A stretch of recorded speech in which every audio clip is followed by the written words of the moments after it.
ये वो real life hero है जिसने हम सब ने बचपन में ऐसे ऐसे कारनामे करते हुए देखा है जो हमारे रोंगटे खड़े कर देते हैं, जो करने का हम कभी सपने में भी नहीं सोच सकते। वो ये बंदा सच में करके दिखा देता था अपने स्ट्रॉन्ग माइंडसेट के बदौलत। लेकिन क्या आपको पता है, बेयर ग्रिल्स हमेशा से ऐसे नहीं थे। ये बंदा जो फियरलेस और स्ट्रॉन्ग मैन की तरह दिखता है, वो अंदर से कभी वीक, कमजोर, डरा हुआ, एंग्शियस और डिप्रेशन में रह चुका है। अस्सलामुअलैकुम दोस्तों, welcome to my channel motivational life. इस वीडियो को देखकर अपनी लाइफ को मोटिवेट कर सकते हो कि उनकी जिंदगी में परेशानियां तो आते रहते हैं। हमें चाहिए कि अल्लाह पर यकीन, खुद पर भरोसा रखना चाहिए और डट कर सामना करना चाहिए। इंशाअल्लाह इस वीडियो को देखकर अपनी लाइफ में जरूर बदलाव आएगा। आइए शुरू करते हैं। इससे पहले मेरे चैनल को सब्सक्राइब, लाइक एंड कमेंट जरूर करें। Please support my channel.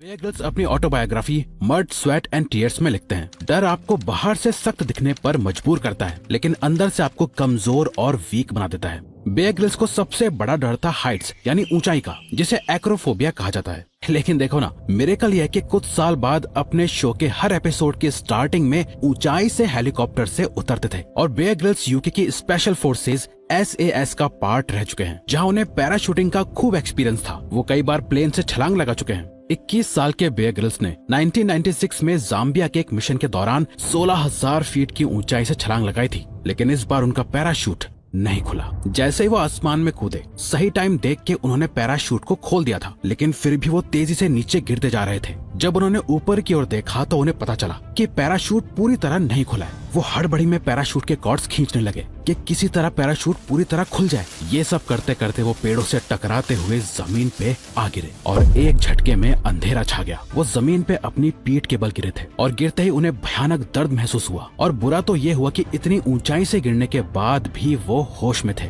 वो हिल डुल भी नहीं पा रहे थे, बस वहीं लेटे लेटे जोर जोर से रो रहे थे। वो इस उम्मीद में थे कि उनके साथी उन्हें बचाने आते ही होंगे। दर्द इतना ज्यादा खतरनाक था कि उन्हें सहन नहीं हो रहा था। वो कहते हैं कि इस दर्द को झेलने से अच्छा तो मौत थी, लेकिन मौत भी नहीं मिल रही थी। वो कई देर तक वहीं दर्द में गिड़गिड़ाते रहे। जैसे ही उनके साथी उन्हें फॉरेन अफ्रीका के एक हॉस्पिटल में लेके गए, उन्हें याद है कि डॉक्टर ने उनकी पीठ में इंजेक्शन लगाया और धीरे धीरे उनका दर्द कम होने लगा। वो सोचने लगे कि वो ठीक हो रहे हैं। वो उठने की कोशिश करने लगे। तभी डॉक्टर ने उन्हें आके कहा कि वो अब चल नहीं सकते।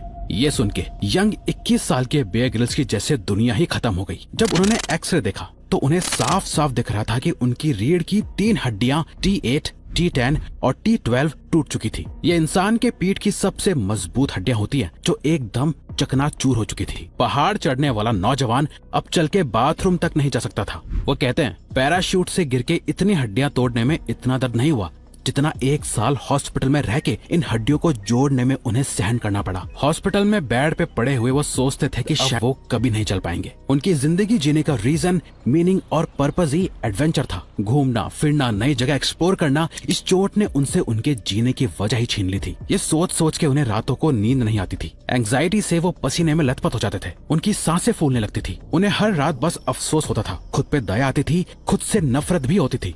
2 महीने बीत चुके थे, पर उनकी सेहत में कोई सुधार आने के बजाय उनकी हालत बद से बदतर होती जा रही थी। दर्द बढ़ता जा रहा था और शरीर अकड़ता जा रहा था। अपने हाल को देख के वो और नेगेटिव होते गए। उन्हें कुछ भी अच्छा नहीं लग रहा था। बात बात पे गुस्सा और रोना आता था। धीरे धीरे वो डिप्रेशन में और गहरे फिसलने लगे। जो लोग उन्हें जानते हैं, उन्हें लगता था कि बेयर ग्रिल्स तो बहुत पॉजिटिव बंदा है, वो मेंटली बहुत टफ है, वो बहुत हिम्मत और पॉजिटिविटी के साथ इस परेशानी का सामना कर ही लेगा। लेकिन ऐसा नहीं था। वो 21 साल के थे और बहुत डरे हुए थे। उन्हें समझ नहीं आ रहा था कि आगे की जिंदगी कैसे बीतेगी, वो क्या करेंगे। उनके सारे सपने खुद खत्म होते हुए उन्हें दिखाई दे रहे थे। आधी रात को अपने बेड पे लेटे लेटे उनकी नजर दूर रखे एक फोटो फ्रेम पर पड़ी। वो फोटो थी माउंट एवरेस्ट की। बचपन से बेयर ग्रिल्स और उनके फादर का ये सपना था कि वो एक दिन माउंट एवरेस्ट की चढ़ाई चढ़ेंगे। उस फोटो फ्रेम पे धूल चढ़ी देख उन्हें ऐसे लगने लगा जैसे उनके सपनों पर भी धूल चढ़ गई है, जो उनसे बर्दाश्त नहीं हो रहा था। उस रात कोई उनके साथ नहीं था। वो अकेले थे।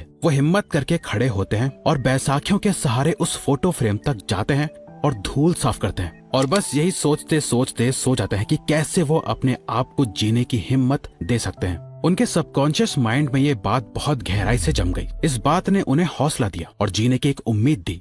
अगले दिन जब वो सोकर उठे तो उन्हें अपनी दादी माँ की एक बात याद आई, जो हमेशा कहती थी, बेयर बेटे, लाइफ में जो कुछ भी होता है अच्छा ही होता है। वो इंसान ही है जो खुद को दुखी करने के और परेशान करने के बहाने ढूंढ लेता है। जब भी तुम किसी मुसीबत में पड़ो तो हमेशा खुद को याद दिलाओ कि जो कुछ भी हो रहा है गॉड की मर्जी से हो रहा है, जो कभी कुछ गलत नहीं होने देता। इस टाइम उन्होंने इस बात की गहराई को समझा और इस सच को फील करा कि वो चाहते तो इस एक्सीडेंट में, इस इंजरी और चोट से मर भी सकते थे, लेकिन क्योंकि वो जिंदा है इसका मतलब गॉड ने उनके लिए कुछ बेहतर प्लान करके रखा है। इसके बाद उन्हें इस बात की चिंता खत्म हो गई कि उनकी लाइफ में आगे क्या होगा, क्या वो चल पाएंगे या नहीं, वापस स्पेशल फोर्स में काम कर पाएंगे। उन्हें अब इन सब की फिक्र और चिंता ने सताना बंद कर दिया। जब उनकी ओवर थिंकिंग कम हुई तो मन को शांति मिली, फिर उनका स्ट्रेस और नेगेटिविटी भी कम होने लगी। अपनी बॉडी से पहले उन्होंने अपने माइंड को रिपेयर करना शुरू कर दिया। माइंड स्ट्रांग हुआ तो बॉडी भी अपने आप हील होने लगी। उनके जख्म बढ़ने लगे, हड्डियों के जुड़ने की स्पीड तेज हो गई। उन्हें अपने सबसे करीबी दोस्त एड एमिस की एक बात याद आई,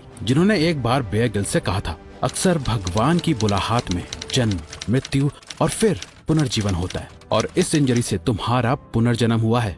अब मैं ऐसा ही हूँ जैसा एक नया बच्चा होता है, किसी चीज की कोई चिंता नहीं, ना अपने पास्ट की ना ही फ्यूचर की, बस ग्रेटफुल हूँ तो अपने प्रेजेंट के लिए। बेयर ग्रिल्स कहते हैं, जिंदगी अक्सर हमें दूसरा मौका नहीं देती, लेकिन अगर ऐसा होता है तो बहुत ज्यादा ग्रेटफुल रहें। वो ग्रेटफुल थे अपनी लाइफ के लिए, अपनी टूटी हुई कमर के लिए, अपने सपनों के लिए। उन्होंने जाके उस माउंट एवरेस्ट की पिक्चर को हाथ में लिया और जोर से बोले, जैसे ही मैं ठीक हो जाऊंगा मैं माउंट एवरेस्ट की चोटी को छू के आऊंगा।